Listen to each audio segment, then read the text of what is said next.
வணக்கம். நான் பார்த்தேன் சமைத்தேன் அன்னபூர்ணி. இன்றைக்கி தேர்ஸ்டே ஆனதுனால சாய்பாபாவுக்கு அபிஷேகம் பண்ணணும். அதனால் காத்தால வேகமாக எழுந்துட்டுட்டேன்னா இங்கே கோலம் போட்டிருக்கேன். இதுக்கப்புறம் குளிச்சுட்டு அரிசியும் பருப்பு இதை வச்சுட்டேன் அடுப்பில். அப்புறம் கொஞ்சம் காயெல்லாம் கட் பண்ணிட்டுருக்கேன்.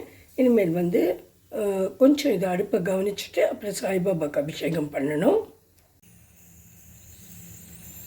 இப்போ இதில் கொஞ்சம் தேங்காய் எண்ணெயை விட்டுட்டு அதுக்கப்புறம் ஜீரகத்தை போட்டு தக்காளியை போட்டுருக்கேன். இதை கொஞ்சம் வதக்கின அப்புறமா கொஞ்சம் தண்ணி விட்டு இதில் மஞ்சப்பொடியும் உப்பும் போட்டுடலாம். இது ஒரு பருப்பு பண்ணலாம் அப்படின்னு சொல்லிட்டு, அதாவது டொமேட்டோ பப்பு மாதிரி பண்ணலாம் குழந்தைக்கு அப்படின்னு. இந்த தக்காளி பப்புக்கு நான் மஞ்சப்பொடி போட்டு கொடுத்துட்டேன். அப்புறம் உப்பும் போட போகிறேன். பெருங்காயமும் கொஞ்சம் நான் போட்டு கொடுத்துட்டு இதெல்லாம் ஒன்றா சேரட்டும். பருப்பு நான் வேக வச்சுருக்கேன். அந்த பருப்பையும் ஆட் பண்ணிடுறேன். அதுக்கப்புறமா கொஞ்சமாக 2 மிளகா வத்தலும் போடுவேன். இப்போ இதுக்கு 1 ஸ்பூன் தனியா பவுடரும் போட்டுட்டேன்னா தனியா பவுடர் இங்கே எடுத்து வச்சுருக்கேன். அப்புறம் பருப்பு நல்லா வெந்துட்டு அதையும் எடுத்து வச்சுருக்கேன். இந்த பருப்பையும் அது கூட ஆட் பண்ணிடுறேன். இதுலேயே நான் ஒரு பெரிய மிளகாயும் ஒன்று கட் பண்ணி போட்டுட்டேன். அதாவது அந்த பச்சை மிளகா சேப்பு கலரில் வரும் இல்லையா, அந்த மிளகா ஒன்றுத்தை கட் பண்ணி போட்டுட்டேன். அதுக்கு ரொம்ப காரமும் இல்லை, காரம் இல்லாமையும் இல்லை. இது டேஸ்ட் பேலன்ஸ்டாக இருக்குது. இப்போ வேணும்னா நீங்கள் ஒரு ஸ்பூன் நெய்யை விட்டுட்டு கடுகு தாளித்து கொட்டலாம். நான் அது டபுள் தடுக்கான்னு சொல்லுவா இல்லையா, 2 தடவை பண்ணுறது, அது மாதிரி நான் பண்ணலை. இதுக்கு மேலே கேஸை ஆஃப் பண்ணிவிட்டு இப்போ ஒரு ஸ்பூன் நெய்யை விட்டுட போகிறேன். விட்டுட்டு நல்லா மூடி வச்சிட போகிறேன்.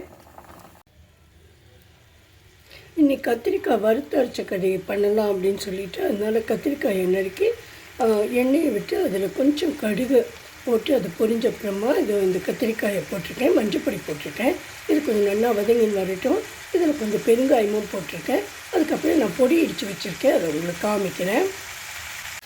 ஒரு கூட்டு மாதிரி ஒன்று பண்ணிடுறேன்.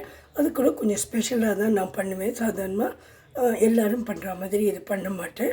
அது அவியலும் கூட்டுமாக சேர்ந்து அப்படியே இருக்கும். ஏன்னா டெய்லியே தயிர் விட்டு இல்லைன்னா மோர் விட்டு ஒன்று குழம்பு மாதிரி எங்கள் காலத்தில் கண்டிப்பாக பண்ணணும். அப்புறம் அது வேண்டாத வாழ்க்கை நான் கொஞ்சம் ரசமோ இல்லை இந்த சாம்பாரோ பண்ணிப்பேன். இல்லைன்னா பருப்பு ஏதாவது பண்ணுவேன். அதனால காயெல்லாம் வேக வச்சு வச்சுருக்கேன். அதில் என்ன காயெல்லாம் போட்டேன்னா வாழைக்காய், சேனை, பூசணிக்காய், இதெல்லாம் இந்த 3 காயும், கேரட்டு, இந்த 4 காயும் தான் போட்டு நல்லா வேக வச்சு வச்சுருக்கேன். அதை எடுத்து இதை பாத்திரத்தில் கொட்டிடுறேன்னா இதுக்கு உப்பு மஞ்சப்பொடி 2மே நான் போட்டு கொடுத்துட்டு ஒரு தேங்காயை உடைச்சி நல்லா தேங்காய் பால் எடுத்து வச்சுட்டுருக்கேன். அதையும் இது கூட போடணும். அதுக்கப்புறம் ஜீரகப்பொடி கொஞ்சம் போடணும். அப்புறம் 2 மிளகா போடணும். இல்லைன்னா சில்லி ஃப்ளேக்ஸ் போடுவேன்னா சில்லி ஃப்ளேக்ஸ்லாம் போட போகிறேன்.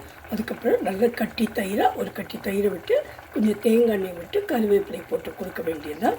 இதுக்கப்புறம் நான் இது கொஞ்சம் எல்லாம் சேரட்டும். சேர்ந்த உடனே இதுக்கு ஜீரகப்பொடியும் அந்த சில்லி ஃப்ளேக்ஸும் போட்டு கொடுத்துட்றேன்.